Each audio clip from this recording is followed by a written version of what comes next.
আল্লাহ তাআলা বলেন সূরা নামল 27 নম্বর সূরা আয়াত নম্বর 80, ইন্নাকা লা তুসমিউল মাউতা, হে নবী আপনি মৃত ব্যক্তিকে শোনাতে পারবেন না। সূরা রুম সূরা নম্বর 30 আয়াত নম্বর 52 আল্লাহ তাআলা বলেন ফা ইন্নাকা লা তুসমিউল মাউতা, হে নবী আপনি মৃত ব্যক্তিকে শোনাতে পারবেন না।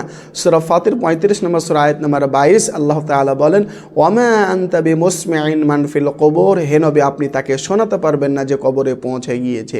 তাহলে আমরা বুঝতে পারলাম মৃত ব্যক্তির পাশে কোরআন শোনানো চলবে না। আর মৃত ব্যক্তির পাশে যে কোরআন পড়া সম্পর্কে যে হাদিসগুলি রয়েছে, যেমন সুনানে আবু দাউদের 31-21 নম্বর হাদিসে বলা রয়েছে মৃত ব্যক্তির পাশে সূরা ইয়াসিন পাঠ করতে হবে। অত্র হাদিস জয়ীফ হওয়ার পেছনে কারণ কি? অত্র হাদিসে একজন রাবি রয়েছে আবু ওসমান, তিনি হলেন জয়ীফ রাবি। বাইহাকিতে 7068 নম্বর হাদিসে এবং আল মুজামুল কাবীরের 471 নম্বর পৃষ্ঠাতে বলা রয়েছে মৃত ব্যক্তির পাশে কোরআন পড়তে হবে, মৃত ব্যক্তির পাশে সূরা বাকারা পাঠ করতে হবে মাথার কাছে ও পায়ের কাছে। অত্র হাদিস দুটিও জয়ীফ হওয়ার পেছনে কারণ কি? অত্র হাদিস দুটিতে দুজন রাবি রয়েছে। একজন রাবি হচ্ছে আব্দুর রহমান বিন আলা বিন লাজলাজ, ইনি হলেন মাজহুল রাবি। দ্বিতীয় রাবি হচ্ছে আইয়ুব আন-নাহিক, তিনিও হলেন জয়ীফ রাবি।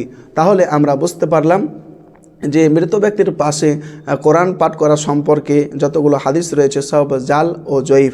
আর জাল জয়ীফ হাদিসের প্রতি আমল করা হচ্ছে শয়তানের কাজ। এই কথা আমি বলিনি, যায়েদ বিন আরকাম তিনি বলেছেন মানে আমিলা বিখাবরিন সাহহাহু কিদমান ফাহু মিন খাদিমিশ শাইতান, যে ব্যক্তি জাল ও জয়ীফ হাদিসের প্রতি আমল করবে সে ব্যক্তি শয়তানের গোলাম।